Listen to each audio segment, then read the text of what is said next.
Good day, everyone. So we are now in lesson 1.2, solutions of quadratic equations. In our previous discussion, we have talked about quadratic function. So quadratic equation can be written in the form ax squared plus bx plus c equals 0. Diba? That is quadratic if the highest degree of exponent is 2. So now we have here solutions. When we say solutions, this can also be made as the roots of the solution or the zeros of the solution. So, zeros of the solution. Okay, is that how it is? Okay, the zeros of the solution. So, sakto, zeros. I thought na may. Okay, anyway, so here are the possible ways of knowing if na by solution are roots or zeros of quadratic equation. So, given the graphs, if we have this x-axis and the y-axis, if we have a parabola that is above the x-axis, it means there's no x-intercept in that. X-intercept is the value of x when y is 0. Diba? Kung 0 si y, so mutungtong siya or ma-cross siya sa x-axis. So for this one, there is no x-intercept, so there is no solution. It means, ang atong solution kay mag-base kung niagi ba na siya sa x-axis. Okay, for this second graph, our parabola here touches or intersects the x-axis at one point. So there's only one solution to this. Kaya ni-touch siya or ni-intersect siya sa atong graph or sa atong x-axis at only one point. Okay, next, in this graph, as you can see, the parabola intersects the x-axis at 2 points. So, we have two solutions to this. Okay? So, ang atong solutions or roots or zeros mag-base kung niagi ba na siya or intersect na siya sa x-axis. Okay? So, there are other ways or methods. There are methods of solving the solutions of quadratic equations. And one way of that is by factoring. So, I know you're familiar with this. So, itong ganito na ni is the FOIL method. So, di ba, ang FOIL method, magbutang lang taging ana, 2 parentheses, it means multiplication. So, for the FOIL method, what we will do is that when we multiply A and C, di ba, this is the A and this is the C. According to that, no. The answer is 5. So when we multiply two numbers, the answer should be 5. And these two numbers, kung ato silang i-add, the answer should be the B or the 6. Okay, so think of a number na when you multiply, answer is 5. There's only 1. It could be 5 times 1 or 1 times 5. And as you can see, 5 times 1 is 5. And also, if we add this, 5 plus 1 equals 6. So we will use this. Since both are positive, ngani pod mag-matter pod ang operation. Since both are positive, so we will use addition. Okay, so that is x plus 1, x plus 5. Pero this is not yet the answer. So ato sila i-convert into 0. Actually, this should be, ato ni siya i-equate into 0. I mean, equate to 0. So x plus 1 equals 0, x plus 5 equals 0. So, ato i-transpose si 1 sa pikas. So, what remains is x equals negative 1. And when you transpose, kung positive siya, mahimo siya og negative. Kung imo i-transfer on the other side. So, this is negative 5. So, the roots, okay, the roots or the solutions you can write, or the zeros, the roots of f of x equals x squared plus 6x plus 5 are, so x equals negative 1 and x equals negative 5. Okay, now let's have letter D. So we have a 12 nga C and 7 nga negative 7. So that's negative 7. Kung sa iyang operation niya, mo na iyang sign, negative 7. So AC is 12. Find two numbers that when you multiply, the answer is 12. So we can have 3 times 4 equals 12. That is also positive 12. Pero, ato po ni i-consider that this is negative. Di ba when we add 3 plus 4, that is positive 7.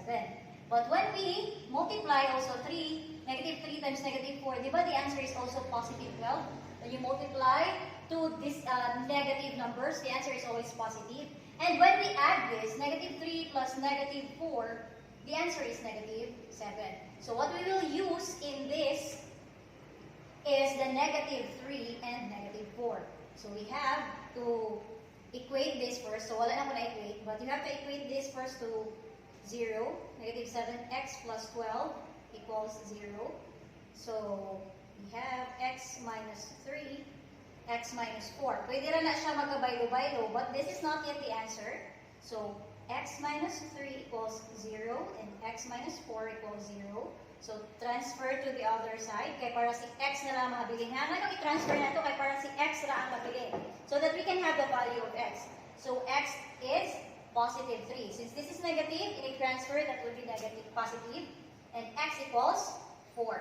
So the roots are, so di na nakikon ha, the roots are x equals 3 and x equals 4. Okay, let's have letter C. So we have a negative 24 and a negative 5, okay, consider. So A times C is negative 24.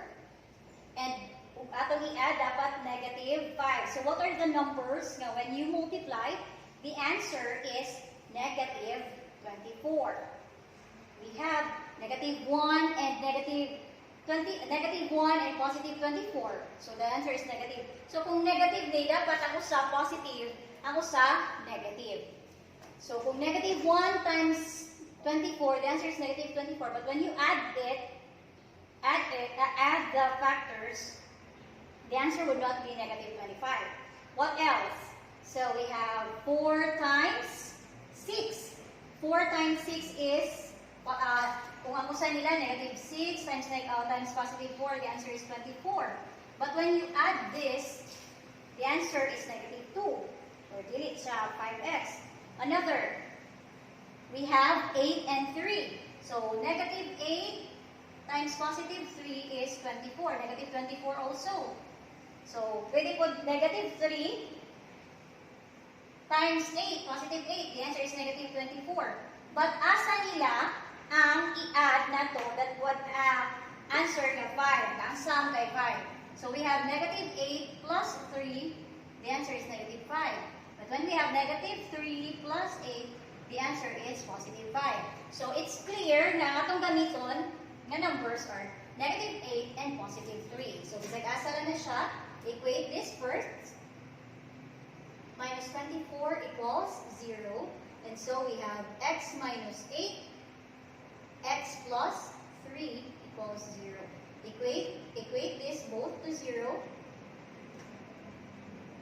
Equals 0, and then x plus 3 equals to 0. So the answer is x equals positive 8. Pabaylo ha? X equals negative 3. If this is positive, ini-transpose ni Wana mahimog negative. If this is negative, ini-transpose mahimog positive. So here we can say that the roots are the roots of the function. So ang ibutan niyo, the roots of the function are,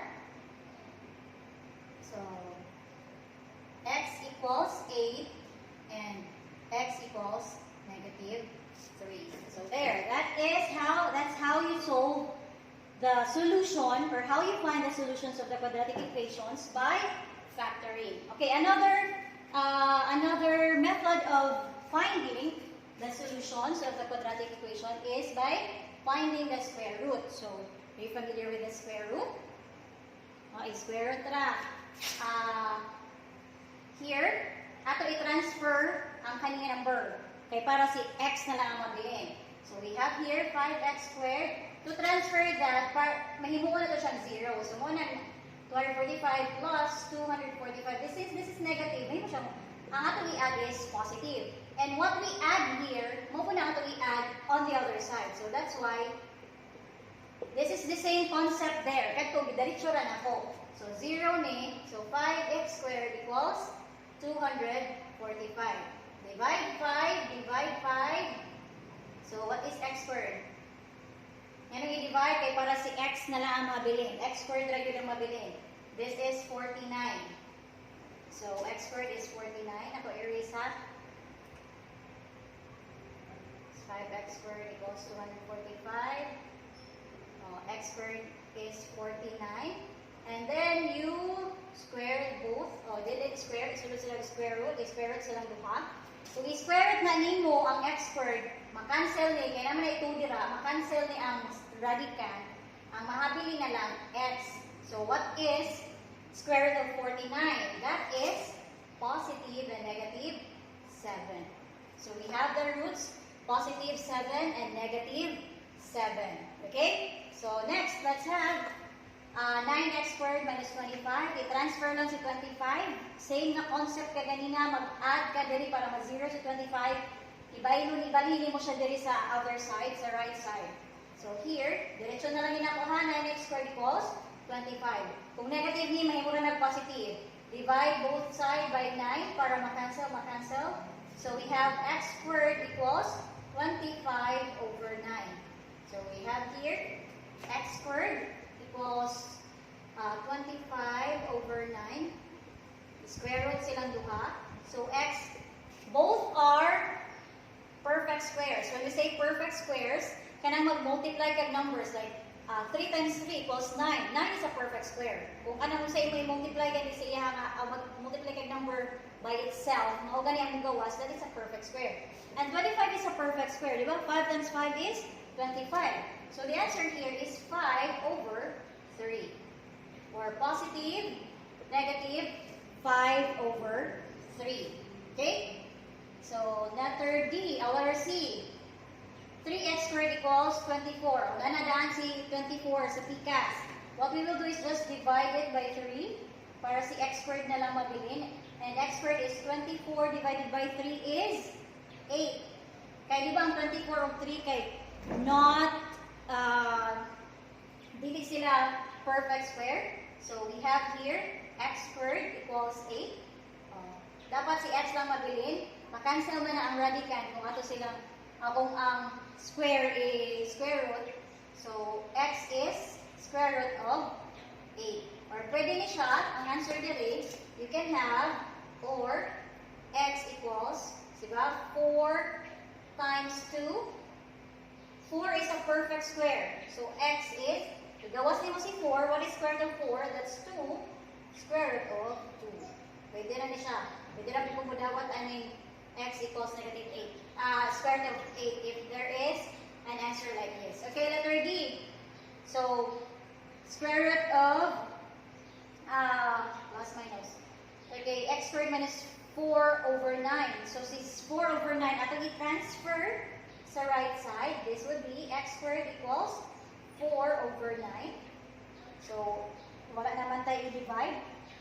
Diretso na, square root. What remains is x plus 4 and 9 are both perfect squares. Square root of 4 is 2, square root of 9 is 3. So, positive, negative, x equals positive, negative 2 over 3. So, these are just two ways of solving quadratic equations.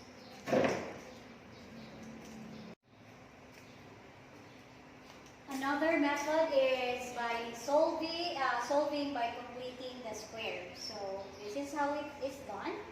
Given this quadratic equation, what we will do is, so ato lang siya x squared minus 8x plus, nata idugang dira, and also, kung saan imong gi-add on the left side, that is what you will add on the right side.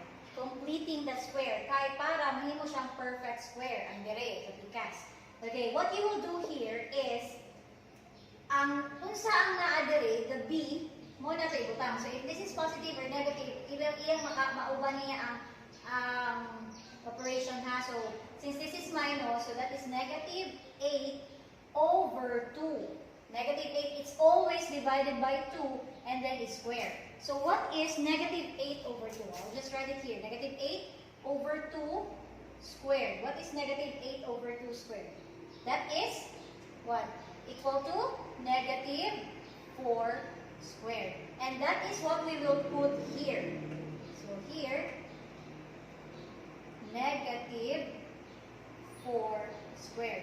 And the same here, negative 4 squared. It's always addition here, ha? Kana, addition. Okay, sige, add. Okay, so we have this x squared minus 8x.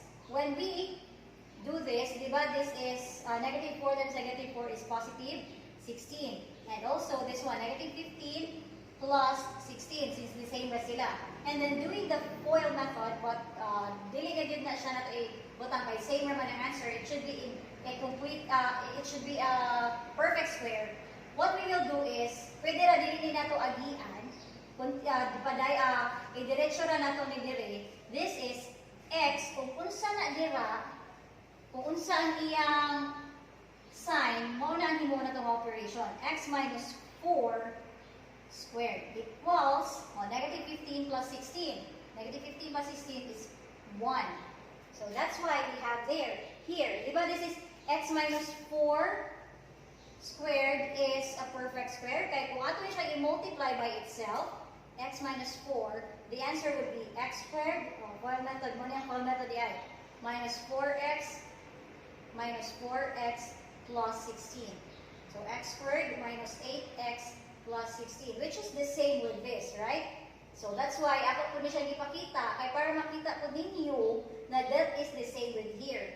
Pero, ang atong gamiton is this one. Kung unsa imong gibutang gidugang dira, mo po na atong ibutang dire para may imong perfect square.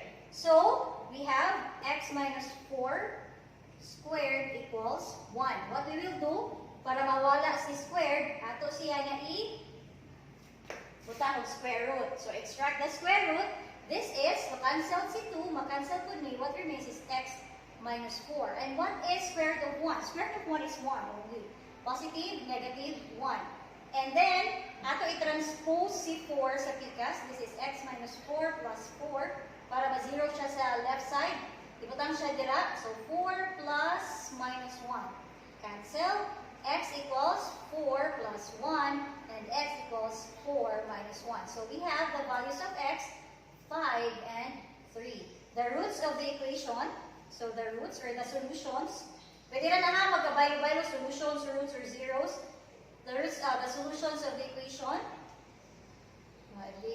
are x equals 5 and x equals 3. So, there, we have two solutions. Okay, next, let's have letter B. The same way na itong answer nila. For letter A, ibalik naman daan si 15. So, for letter B, ato pa ibalik si 3 dito sa PCAS. So, i-transpose na siya. So, x squared minus 12x plus 3 minus 3 para ma-zero siya dira. 0 minus 3. Kung saan yung gidugang dali sa left side, mapunay ito dito sa right side. So, ma-zero siya dira, na siya negative 3. So, what remains is x squared minus 12x. 12x equals negative 3. So, mo niya nga i-complete ang square. So, we have x squared minus 12x plus, kung saan ito butang dira, and also negative 3 plus, kung saan ito butang dira. So, what we will put there is negative 12 over 2 squared. Dapat always yun na siya i-divide by 2. So, we have here negative 12 over 2 is negative 6, diba? Negative 6 squared. So, ang atong ibutang diri sa blank is negative 6 squared. Also here, negative 6 squared. Okay, there. So, we have this. Answer na kay x squared minus 12x plus 36, diba? So, we have negative 3 plus 36. Pero, kung ato na nagamiton dayon, okay. Pwede na. Kanila ang gamiton nga number here. So, we have x, wala na si squared. X minus 6 squared. Kaya this is negative 6. So, may mo siya minus 6 here. And then, we have negative 3 plus 36. That is 33. So, para matanggal si squared, ato gamitan og square root. So, cancel.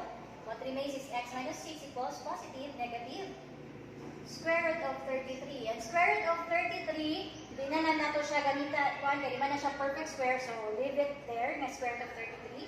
So x equals, transpose si 6 sa pikas, para si x na lang mabili.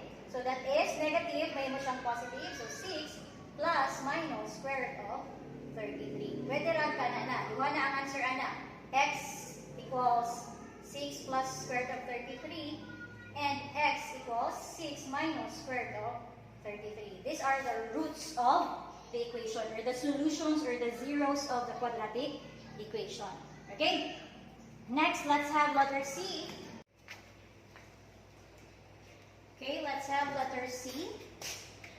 This is done by dividing both sides by 2. Kaya para mahimo na lang siya x squared. So this is x squared minus, kung unsa ang diri mo na to i-divide, kaya para ma-cancel. X squared na lang mabili. 8 divided by 2 is 4x. Minus 1 half equals 0. Okay, 0 divided by 2 is 0. So, the same process, x squared minus 4x equals, i-transpose si negative 1 half. So, may mo siya positive 1 half. So, x squared minus 4x plus, unsa tayo butang diha, and 1 half plus, unsa dira. So, unsa ito diri? Negative 4 over 2. Kaya, di ba, always yun na siya i-divide by 2 and then squared.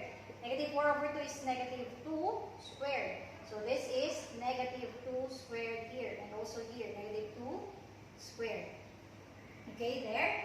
So, diretso na lang ta. This is x minus 2 squared equals, so 1 half plus, this is positive 4, diba? So 1 half plus 4.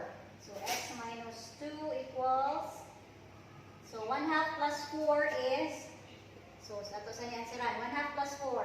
So, your denominator, you find the LCD, the denominator is 2. So, 2 divided by 2 is 1 times 1 is 1. Plus 2 divided by 1. Diba? Kung whole number, na siya denominator na 1. So, 2 divided by 1 is 2. Times 4 is 8. So, we have 9 over 2. So, here is 9 over 2. Square root silang duha. So, what we have is x minus 2 equals square root of 9. 9 is a perfect square. So we have 3 over square root of 2. So 3 over square root of 2. Pero, dili pwede that we have, dili pwede nga naatay denominator that is a square root. So what we will do here, ipakita dali. So 3 square root of 2, that is by rationalizing the square root. So, kung saan naa diri sa ubos, mauna atong gamiton to multiply. So, square root of 2 over square root of 2. Kita? Kaya kung square root of 2 ug square root of 2, makancel na siya. So, we only have 3 square root of 2. Dili na siya pwede i-multiply ha, kaya lahi na siya over 2. So, the answer here is x minus 2 equals 3 square root of 2 over 2. This is positive, negative. But that is not yet done. Nga naman. Because, napatay negative 2 diha. So, ato i-transpose si 2. The answer is x equals 2. I-transfer si 2. From negative, may mo positive. So, 2 plus minus 3 square root of 2 over 2. Okay? There. Pero kung atong iusa sila, fine, gihapon ta, I can, pwede na rin ako dawaton, pero to make it into a lowest term pa, para mausa sila o fraction, what we will do is find the LCD. So, ang ilang LCD is 2. So, 2 divided by 1, di ba na siya 1 dira? So, okay? 2 divided by 1 is 2 times 2 is 4. And then plus minus 3 square root of 2. Anong kana, di-copy naman na to. Kaya 2 divided by 2 is 1. And 1 times 3 square root of 2 is 3 square root of 2. So the final answer is this. Okay? There.